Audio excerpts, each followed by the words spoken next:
Hey gang, Ronan here. Welcome on back to the Cade and another episode of Suckerpunch Sunday. This series where we do a deep dive into a classic fighting platform-based game from the 3rd, 4th, 5th, and 6th generation. And for this week, we're going to go back to the early, bordering on the mid-90s, 1993 to be exact, and play a game that was very much still in the zeitgeist of the era where everything was still surrounding, if you're a kid of my age, 4 radioactively infused turtles doing their best to save New York City. I'm, of course, talking about the Teenage Mutant Ninja Turtles. So we're going to play Teenage Mutant Ninja Turtles Tournament Fighters today. And as you can see here in the demo, it's pretty much Street Fighter 2 Turtle Edition. This game was released on multiple systems in 1993 and 94. It came out on the Super Nintendo and the Sega Genesis at the same time in North America, September 93.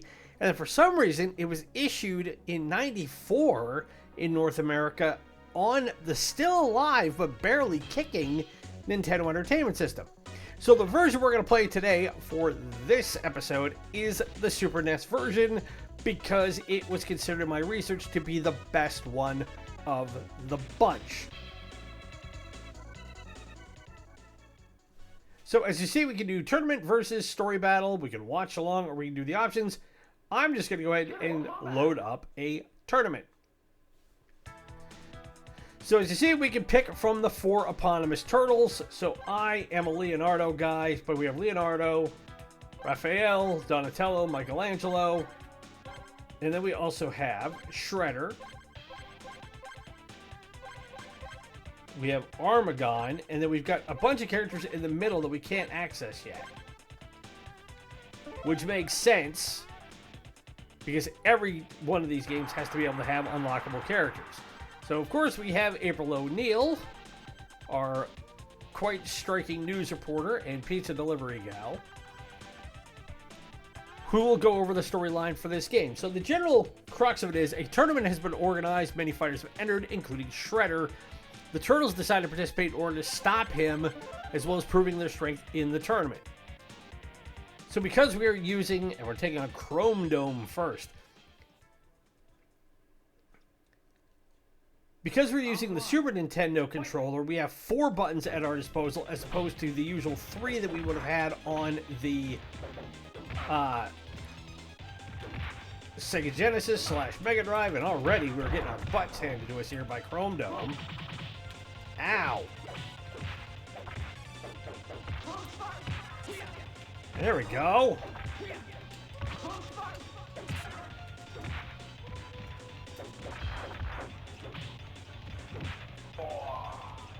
But just like that, we've been beat. So we have 2 gauges on it. Obviously, we have our Round 2 life bar, and then the one underneath it is a energy bar that once it fills up, we can unleash super attacks.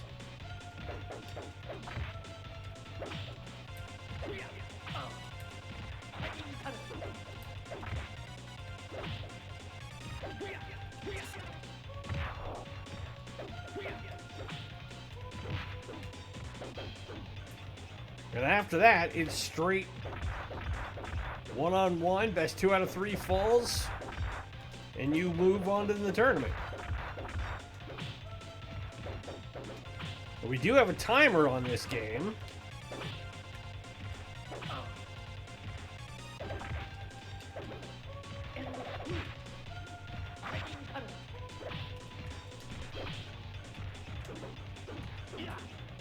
And we get the throw off. That was helpful.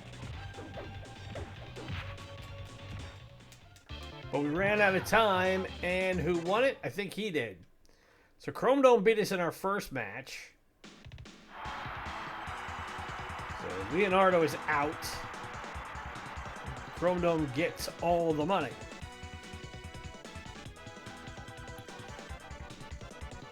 So along with the main and versus mode, the story mode is one where the Turtles have to rescue April O'Neil and Splinter from a character called Karai, who is the head of the Foot Clan in Japan. So we didn't manage to pull that off with Leonardo. Let's try Donatello this time, because if his bow staff is anywhere near as good as it was in the original Konami game that we played, then hopefully this one will be right up there. So, Round one. Fight. there we go.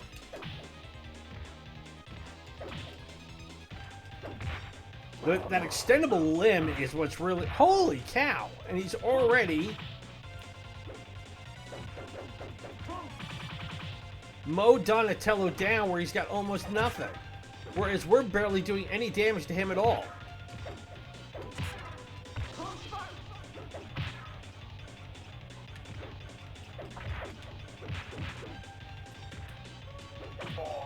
And he puts us away. So Chrome Dome is an android from the animated series. It was originally created by Shredder to destroy the Turtles. We also have Wingnut, a humanoid alien bat, who was in the Archie Comics series of TMNT.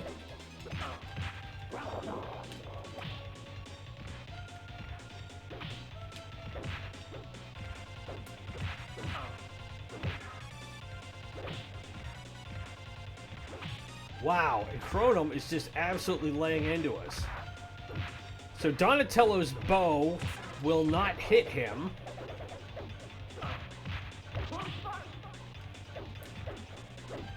Because he always swings around it. And we simply just don't do enough damage to this guy to be able to have any real chance of winning. Not exactly a fun way to start this game, I gotta say. Because I've had two turtles who could barely put any sort of damage on this thing.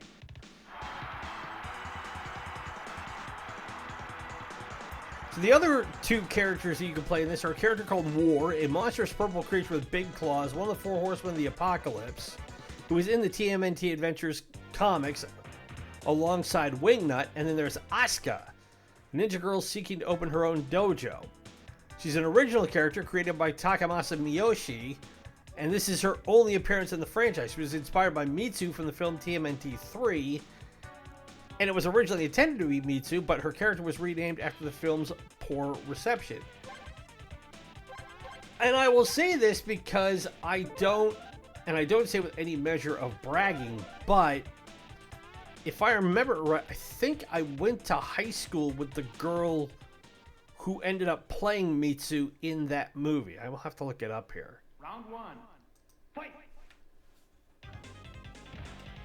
Yes, Vivian Wu.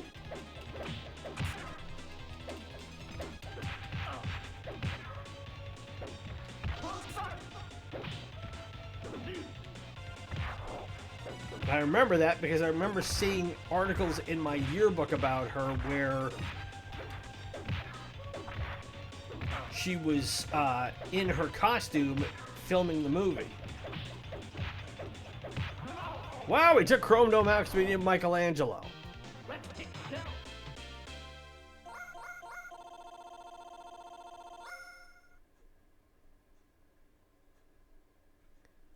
Round two. Fight.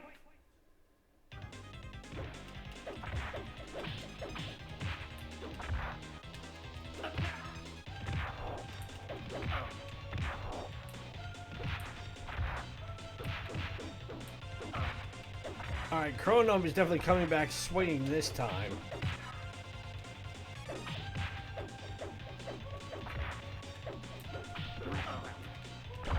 And we're stunned, and we get that quick fire jab, and down he goes.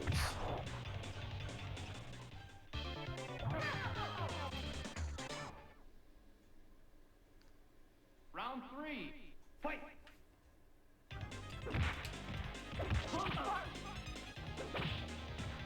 Wow! Have not put a hit in on him yet.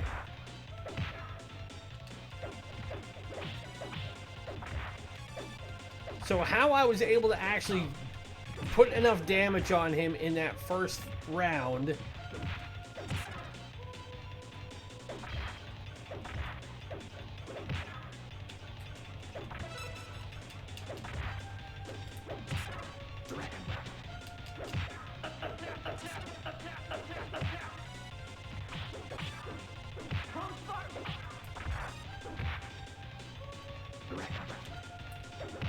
Oh, I put him down, and it was only because I got the super gauge up. Let's kick down. That was not pleasant.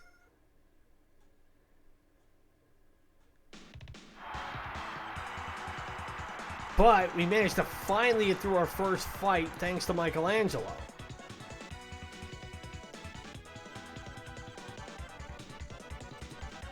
So when I said that the Super Nintendo version was the best ranked of the three, in 1995, Total Magazine ranked this game as 61st on its list of top 100 Super NES games ever, saying it's actually a shockingly good beat-em-up considering it's licensed to Konami. But of course, Konami, as we know, had the license for most of the TMNT games in the early 90s. Oof. So this is Asuka.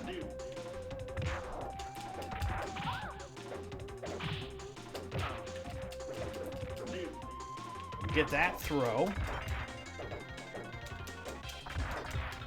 All right, now we're moving a little bit better here. Although not quite.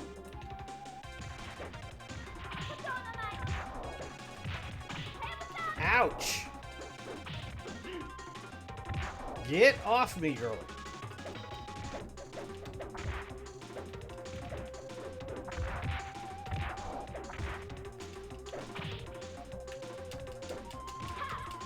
Oh, the reverse bulldog.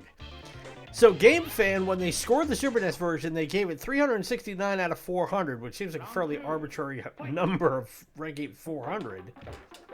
But by comparison, the Genesis Mega Drive version only got 248 out of it. SNES Force gave this version a 90% score.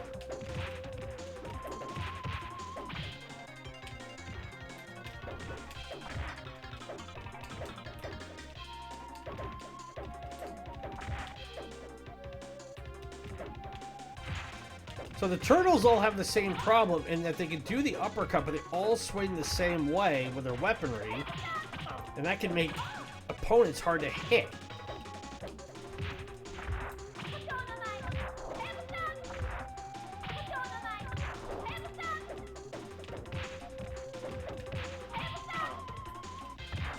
And we're dizzy again.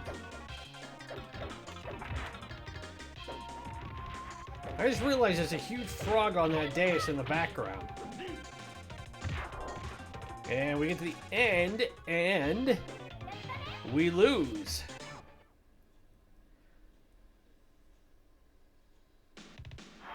So Asuka won that round. Now, when Mega Magazine reviewed the Genesis version of this game, they gave it an average review score, criticizing the game's sluggish gameplay and unresponsive controls, stating it's an uninspired beat-em-up that borrowed everything from Street Fighter II but the gameplay. GamePro gave the Super Nintendo version 4.5 out of 5 for graphics, sound. They gave 5 out of 5 for controls and fun factor. I'm not entirely sure about that last one, based on how I've encountered this game to this point.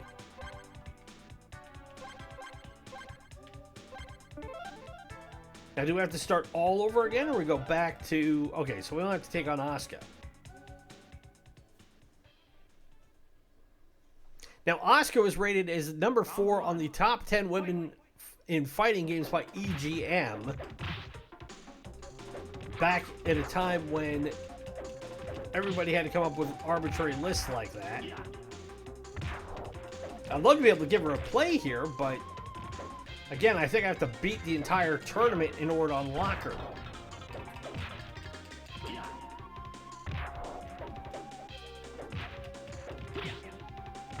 Leonardo cannot take a punch to save his life. He is losing so much life here.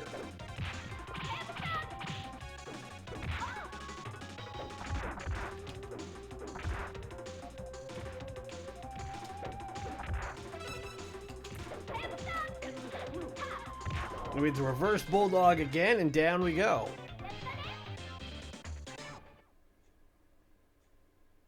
Round 2. Fight.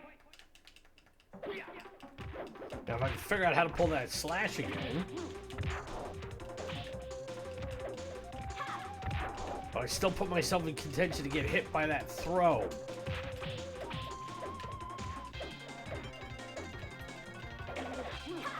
He does the spin to win, and then she comes right over the top and reverse bulldogs her.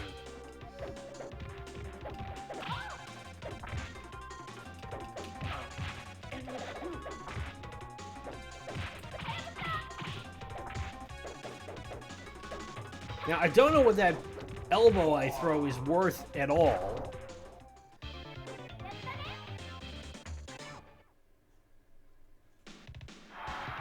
Because it doesn't seem to do anything. So in the Genesis version, one of the big differences is that the characters you play are different. So you get to have, among the 8 playable characters, you get the 4 eponymous turtles. You also get to play as Casey Jones, who's not in this game, which is surprising. And you get to play as April O'Neil.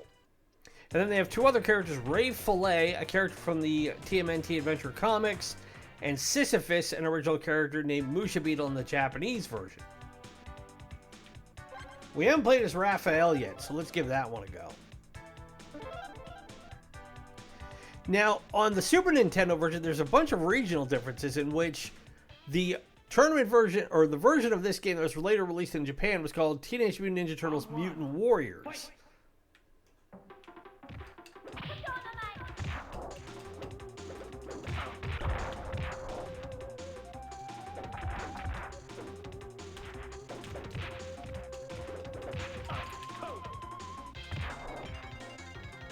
Based on what I can see, the turtles are all patterned the same, which to me smacks of being pretty cheap, but also patently Konami.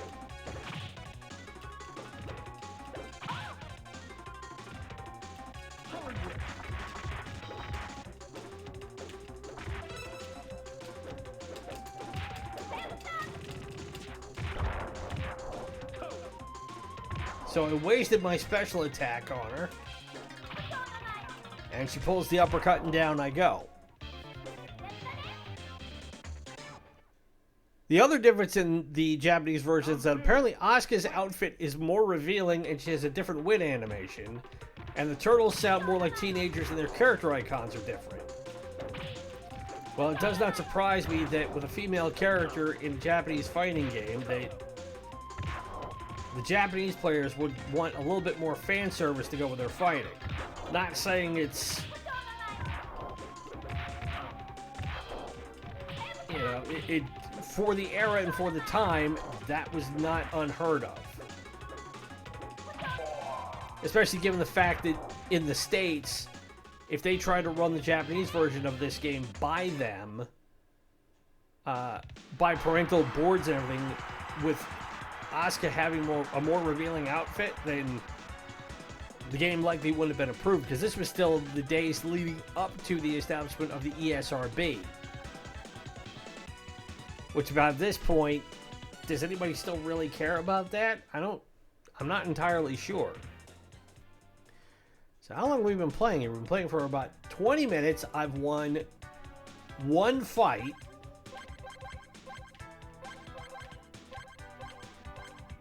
There we go. So now we can get them unlocked. You know what? I have never played a Shredder before. Let's see if he's any better. Sometimes you just want to play as the bad guy. Round 1. Fight. So in order to access the back row of fighters, you kind of have to go in a big circle with the controller, which I was not aware of.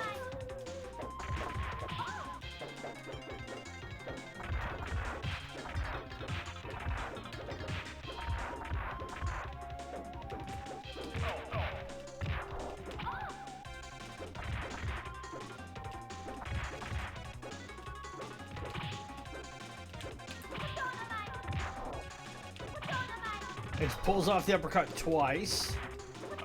3 times. 4 times.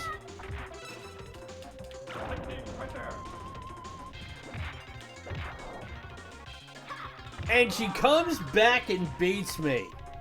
That is something I cannot stand.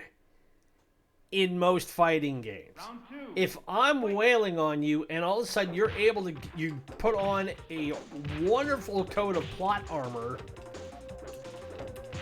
and not only can I not do any damage to you, but then you absolutely come back and throttle me when I should have the fight wrapped up. Few things annoy me more, and that goes all the way back to Street Fighter 2. It goes back to Mortal Kombat 2 especially. I refuse to play that game now because I got all the way to the point where I was fighting Kintaro, who was the Goro knockoff in that game, and that bastard was rigged because he had a teleport attack where you would sit there and I had him absolutely dead to rights with half of my life still. And he pulled off that teleport attack 3 straight times. I couldn't block it and he wiped me out and he was done. He had no life on his life meter. I mean, if I breathed on him wrong, he should have been dead. So now this game is really not in my good graces for that very reason. I don't mind if you're able to sit there and beat me as soundly as this guy was early on, but at some point I got to be able to find a way to get to you. And if I'm finding myself having the upper hand, and then all of a sudden you come out of nowhere stacking moves that just completely annihilate me, I'm not a fan of whatever it is that you're trying to put down.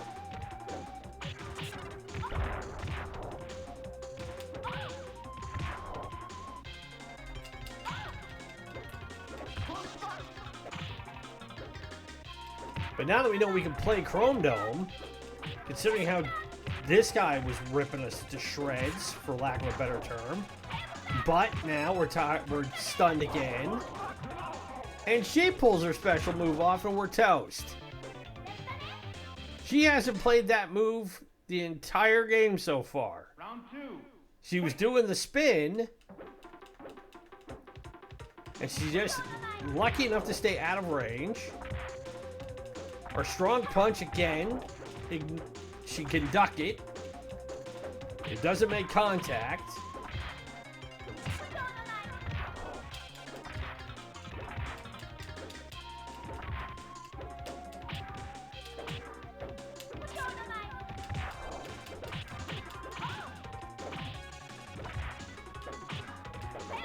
And she's doing all this without her super bar charging up.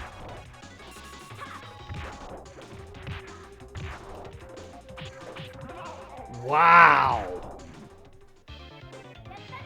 You would think that I've never played a fighting game before with how bad I am at this. But all I'm trying to do is just be able to pull off basic moves and forget special moves. I know there's some special moves that I could do here, but they don't exactly make them easy. Like doing a standard quarter turn up to fire a fireball or something like that. That doesn't work. Trying to do a backspin to be able to do like a backspin kick or something like that, or do like the hurricane kick, that don't work either.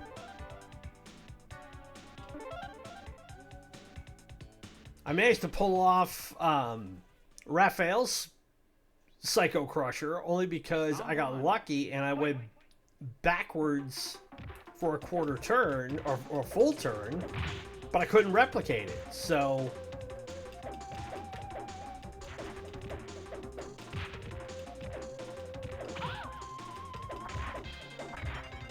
but the hitbox is so off, and I feel like I'm playing against characters who are operating on turbo speed.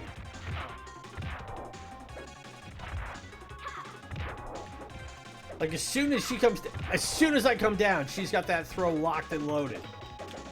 And I can't block it.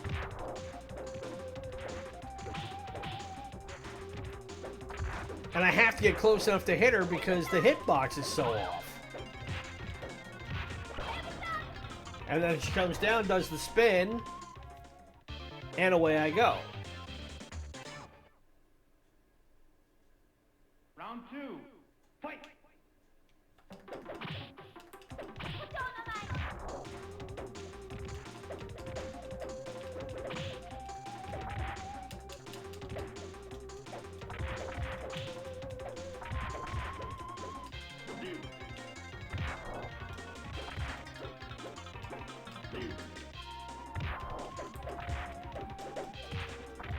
And it looks like every time I'm hitting her, she's able to block. So everything I'm throwing at her, is not getting through her guard. And I can't break it.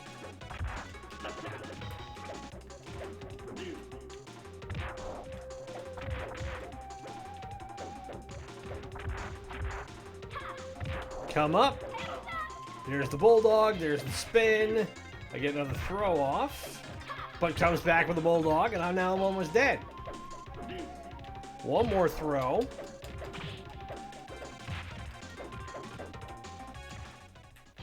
And we won only because we ran out of time. So now this will be the final fall, and this will be the final one I go through because we're almost at a half an hour. Round 3, fight!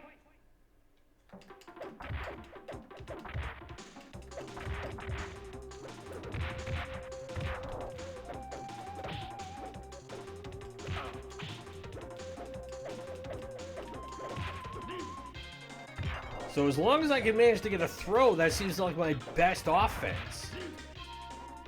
Because striking her, she blocks everything. There's the bulldog again. An uppercut.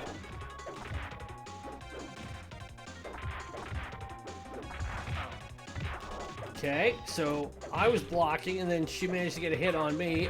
And a bulldog again. I can throw off.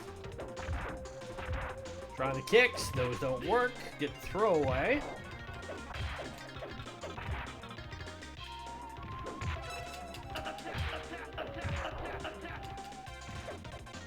That whiffed. And I got her. But with 3 seconds to go, and I managed to finally get a win against my second opponent. And it's taken me 28 minutes to get here.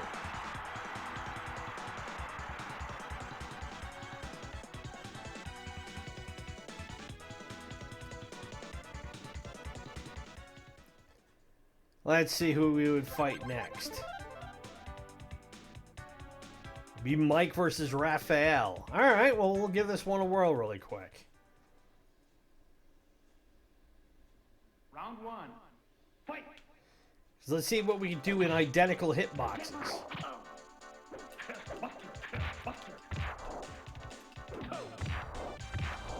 So he's got the belly-to-back suplex that Guile has.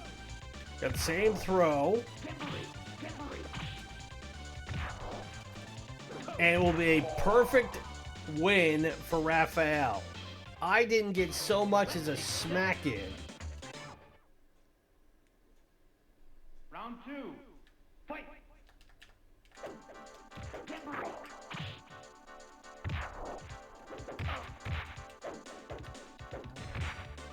Well, I got one shot in finally. Get the throwaway.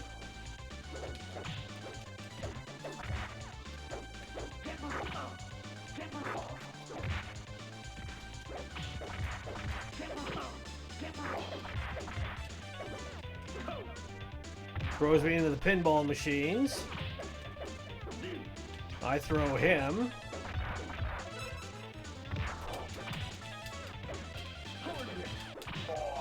And I could not pull my special move off, even though I had a full energy reserve. So Raphael blanks me 2-0, and I'm going to call it there. So that, everybody, is Teenage Mutant Ninja Turtles Tournament Fighters for the Super Nintendo from 1993. Now, question 1. Is this a good game? No, it's not. In a lot of ways, I genuinely don't know what the critics at the time were thinking, because it's not a good game. The mechanics of it and the controls, while basic, are extremely frustrating because you can't hit your opponents. I was pounding all those guys the entire time, trying to hit them with anything that I could throw at them, and they were able to block it with frustrating regularity. Meanwhile, they hit me 2, maybe 3 times, and my health bar was already down by 2/3. That's not a well-calibrated mechanic. Because, especially if you're playing as the Turtles, Because what's the point of playing as them if all you're going to do is be trying your best to block, even though they can find ways to break through your guard that you can't do with your opponent, apparently. And unless you're going to take the time and energy to really know and study every super maneuver, which is not easy to pull off, as opposed to games like Fist of the North Star, Street Fighter 2, obviously, other games that we have played in this series, even Street Fighter 3, Samurai Showdown, Last Blade 2, King of Fighters, they've all got mechanics that allow you to be more fluid in your application of both basic maneuvers and special attacks. This doesn't. Is it a game they could make today? Yeah, they could. But, again, like we talked about when we did the original TMNT for the Nintendo Entertainment System, the Turtles don't have quite the popularity they did 30 years ago. It doesn't mean it's not one of those evergreen properties that could be brought back. I mean, everything that's old is new again at some point. But could they do it as a fighting game? If they did, they would have to do a complete revamp of the mechanics. Especially when it comes to the four Turtles, because as I demonstrated, they all function the same way. Donatello's bow, Leonardo's swords, Michelangelo's chucks, and Raphael's sais should not follow the same exact pattern of attack, because they're four different weapons. Donatello's bow should be able to keep an opponent at range. Leonardo should be able to use his speed and the reach from the katanas.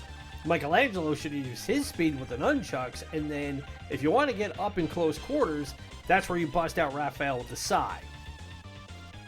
But that Konami didn't even consider that possibility in '93, and I get it, programming-wise, that would have been difficult.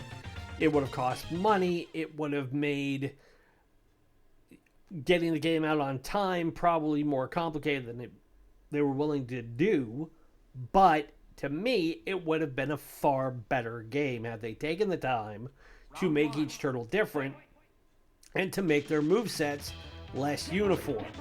And I think that's probably my biggest takeaway from it, is that just doing that little bit would have made a world of difference. I'm genuinely curious if I play the Genesis game now, if I would have liked it more.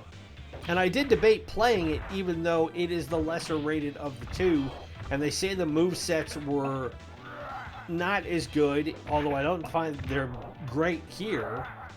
And they also said the storyline was a little bit darker in tone, but I would have liked to have been able to play as Casey Jones. I would have liked to have been able to have somebody like him, who's a stalwart character in the franchise, be available, but he's not in this one, obviously. So, again, that's TMNT Tournament Fighters, and that is Suckerpunch Sunday. Thank you very much for tuning in to this episode, as well as Sports Saturday yesterday, where we're carrying on with our great what-if scenario of building the New England Patriots dynasty of the 2000s without the existence of Tom Brady. We got a surprise win yesterday, I should say. I was fully expecting to get my butt kicked by the Philadelphia Eagles. Instead, we keep our streak alive, both in terms of consecutive wins and shutting out opponents, which means I have to have a think towards the end of the season of if I want to up the difficulty on it or not. I probably will, because it shouldn't be getting this easy that often. So, also be sure to catch our ongoing playthrough of Super Robot Wars Alpha Guide as we're winding that one down. We'll have new episodes up Monday and Wednesday, and like we talked about yesterday, we do have our next playthrough picked out already, but we're going to give it a little bit of while to rest up, put together some WTF Wednesdays, some one-day playthroughs, stuff like that before we bust that one out later on in the early springtime. Be sure to follow us on social media through Instagram, Threads, and Blue Sky at Ronan's Retrocade. Help spread the word about us as we continue to build this channel and make it bigger and better. My name is Ronan. It's been great to spend this Suckerpunch Sunday with you. Be safe, be well, happy gaming. We'll talk to you tomorrow as we get back in to the back end of Super Robot Wars Alpha Gaiden. Bye.